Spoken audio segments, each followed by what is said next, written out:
Okay, start.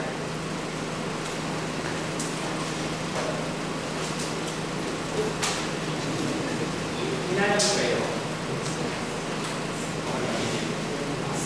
70.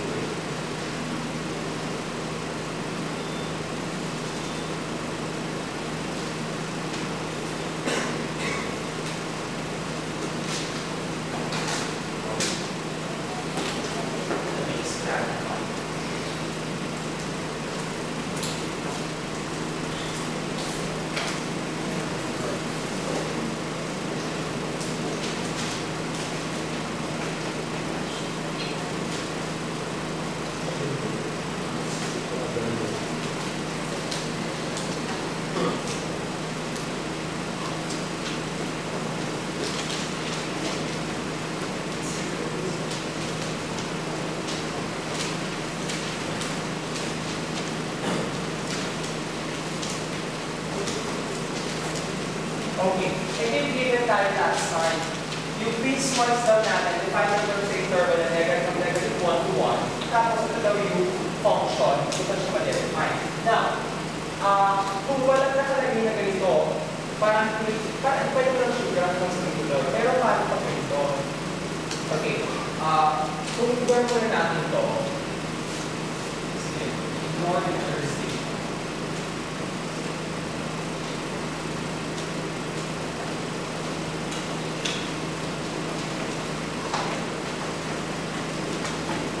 Ano meron tayo? Yung GIF ng x plus 2. Saan ito equal? Well, marami ito, di ba?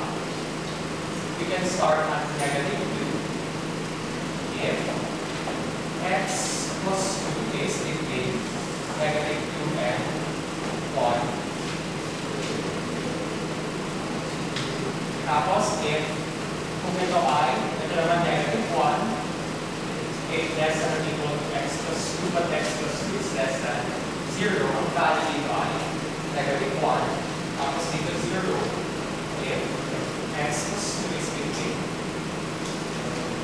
0 and 1, and so on.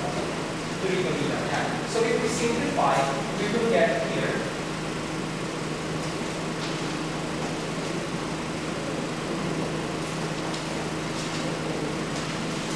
makukuha natin. Negative 2. Okay? So kapag transpose natin yung both sides, we will get here negative 4 is less than or equal to x. But x is less than negative 3. Tapos dito, negative 1 if x is between negative 3 and negative 2. Tapos dito, x is between negative 2 and negative 1. Okay, dito, 0 and so on. So, class, ito hindi ko nagbabago. Dito lang nagkakaroon ng manipulation. Iba. So, iba yung itsura niya, iba yung itsura niya pag yung GIF mo. Ganito, no? Iba sila ng itsura. Now, what if may restriction na? Paano na ito solve?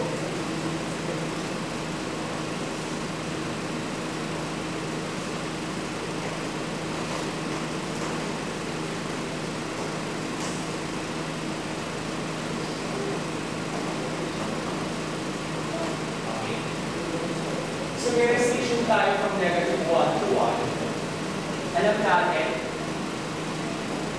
we know that the GIF x plus 2 is equal to an integer n if n only, ano daw ibig sabihin? X plus 2 is between n and n plus 1. Tapos, gagawin nila yung ginagawa niya dito.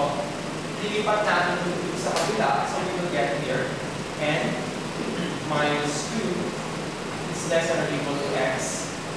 But here is n is x is less than n minus 1. Okay, ano ba yung restriction? This one will hold only to interval niya. So, gusto natin yung left and right, yung pinaka-left, we want this to be equal to what? Negative 1. So, kung negative 1 yan, ano mo kung mamalit natin? This implies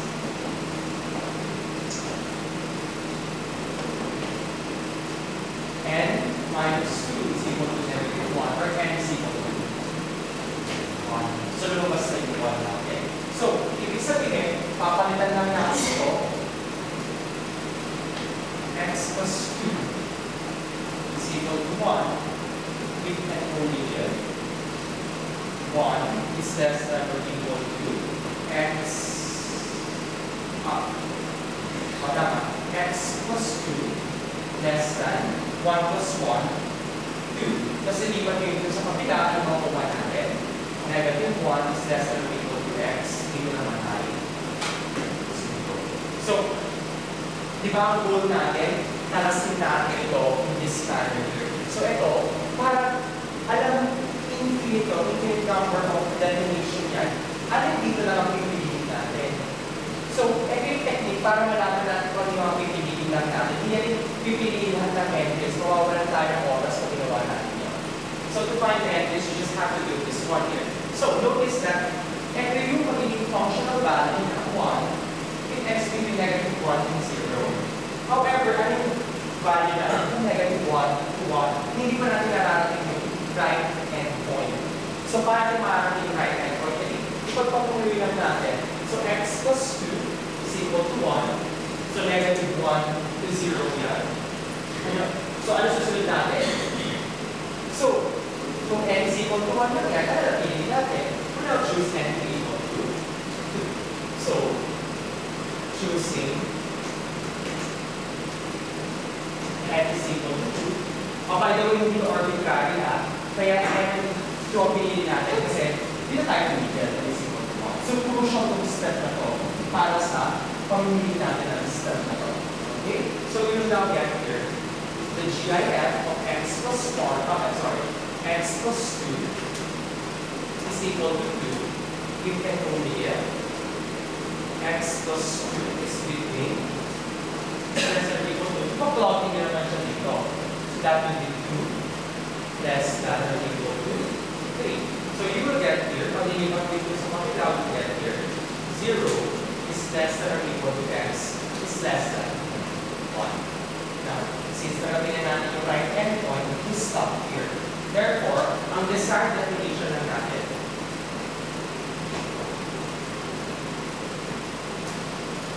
or desired modification na natin. Desired modification for the GIF of x plus is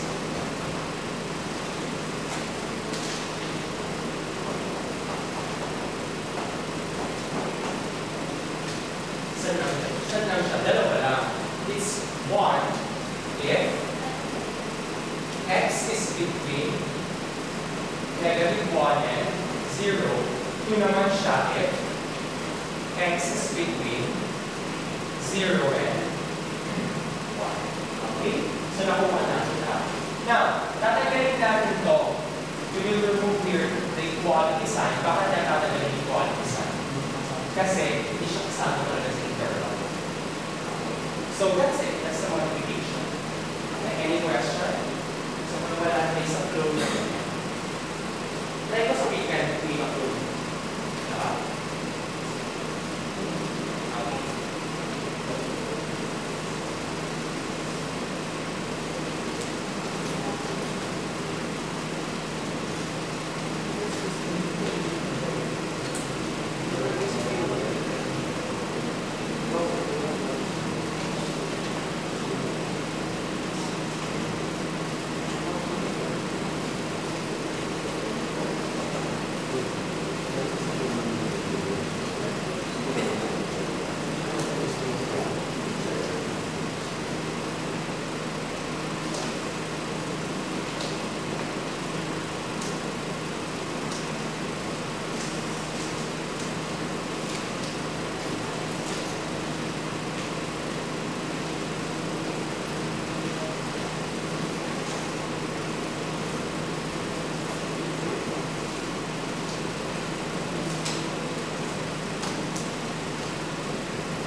Okay, dito ba tayo?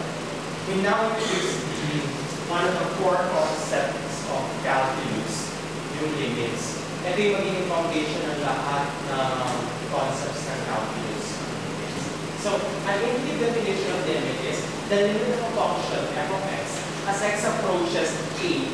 Written limit or limit of f of x as x approaches a is equal to L. Means that the value of the function gets closer and closer to L as x assumes values going closer and closer to a, but not necessarily reaching a. Okay? Halimbawa, dito, di ba nakita natin, si x, kung 0, palapit siya ng palapit sa value na 1. Habang lumalapit yung value ni x kay 1, si f of x lumalapit naman sa value ni 4. Similarly, in another direction, so di ba, tinignan natin sa dalawang directions. Ito si 1. So, ito yung x, ito yung parang x-axis natin. So, habang lumalapit ako kay 1, okay, 0, dito si 2. So, pag galing naman tayo sa right ni 1, habang lumalapit sa kay 1, si f of x lumalapit pa rin sa value 4. So, ibig sabihin, if we go back to this one here, ang function na to, ano ang limit? F of x as x or limit of 2x plus 2 as x approaches 1. So, di ba, x approaches 1, the value for this one will be 1. Similarly, dito, ano naman, well, di ba simplify natin ito, nakakuha tayo, this one will be equal to, it will also be equal to 2 times x plus 1. So, nung kinuha natin yung limit of g of x as x approaches 1, so, lumalapit pa lang tayo kay 1. Okay, papalapit pa lang tayo mapunta sa 1, saan naman pupunta yung mga values na palapit kay 1? So, for example, this point here, dito siya pupunta. Dito. Now, this point, dito, eventually, saan sila papunta lahat? Papunta sila sa 4 again. Kung galing naman tayo sa kanan, they will also assume values getting closer and closer to 4. So this one is equal to 4. Although follow point, kaya nakakalagay doon, not necessarily reaching a. Dito naman, ano ang value ng h of x as we approach 4, or as we approach 1? Limit of h of x as x approaches 1. So again, papunta tayo sa 1 pa lang. Saan sila papunta ngayon? Papunta rin sila sa value na.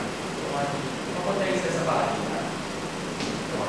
So lahat sila papunta sa value na 4. Although dito, undefined, dito, ang value talaga ni h, ang value h under v1 ay 1. Pero yung buong function natin, papunta siya sa 1.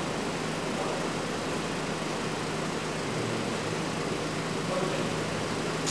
Let's cover the following.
Okay.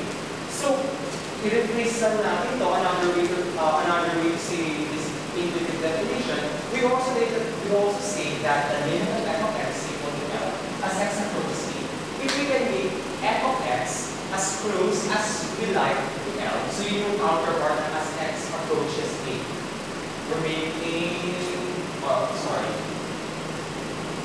Okay, at yung counterpart na closer and closer, as close as we like to L. By taking values of x that are sufficiently close to a. So, approaches, para yung word na approaches, we replace it by this word. Or adjectives of particle, close to a, but not equal. So, equality, you can also say na-achieve niya or na-reach niya value function niya. Bakit? Well, dito, balikan lang natin, ano ang f of 1? F of 1 here is, this is 4. So, nagkataon na itong dalawang ito ay equal. Pero dito, ano ang g of 1? G of 1 is undefined. Similarly, dito naman, ang h of 1 ay h of 1 is 1. And these two are definitely not 1.